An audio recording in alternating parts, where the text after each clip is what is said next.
We've got some trouble brewing here in the orchard. Let's take a look at what the issue is and what I think the source might be. So these trees are young, they're just in their second year, but you'll notice here on the leaf that we've got these brownish spots. So as you can see, we've got these brown spots here, and this, from my internet research, given the appearance, you see how there's almost like a purplish ring around the outside. I believe this is the leaf manifestation of the black rot fungus for apple trees. It turns out not only do these young trees here show signs of this, but the older trees do too. However, it's worse concentrated over this way, and I believe this crabapple here is the source. Now this crabapple tree is very, very unhealthy. In fact, it's mostly dead. And I thought about cutting it down last year, and now I'm kicking myself that I didn't. Because if we get closer, we see the same spots on these leaves as on those other trees. The other thing that we notice here as the bark is peeling away, we've got a whole bunch of dead wood up in here. And believe it or not, if that is the fungus associated with black rot, it overwinters, or the spores survive, and cankers and damaged wood on trees, which would make this tree the host or the source of those spores, because all of these young ones here are quite healthy. They don't have any cankers or wounds in the wood or the bark. Some of those older ones might, but not these young ones here. So this crabapple has got to go. I'm going to cut it down now. I am not even going to bother trying to keep any of this for firewood. I'm going to junk it all, and I'm going to haul it far away from here, basically way down to the back of the lower field, and I'm going to dump it in the woods, because if this is that black rot fungus, I don't want those spores ending up back in these trees, affecting the trees and ultimately the fruit. So it leads to rotten fruits.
Well, that was not the easiest tree to fell. Because of the way the weight was up top, I was nervous about which way it was going to go. I was aiming it exactly where it went. There was the lean that way that kept the weight that way, but with the dead wood up top, you never quite know what could snap as things start moving. So it took a while for it to actually get moving, and then once it did, I got out of the way in a hurry.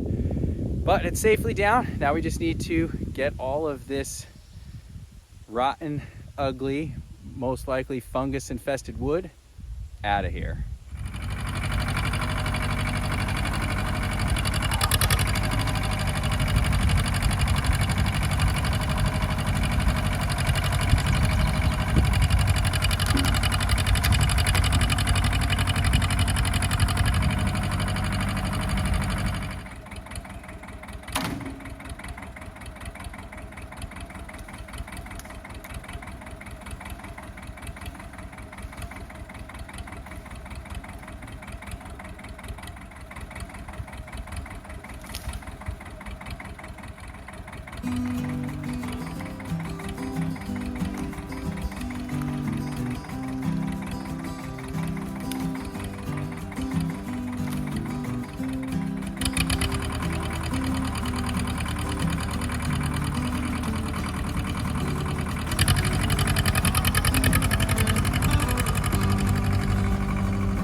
Well, that's about it. Just a little raking left to clean up the sticks, and this project's finished. Hopefully, this indeed is the source of that brown spot disease that's appearing on the other apple trees. And by getting rid of this tree, we're getting rid of the source. Time will tell. Unfortunately, I don't think I'll know until next year.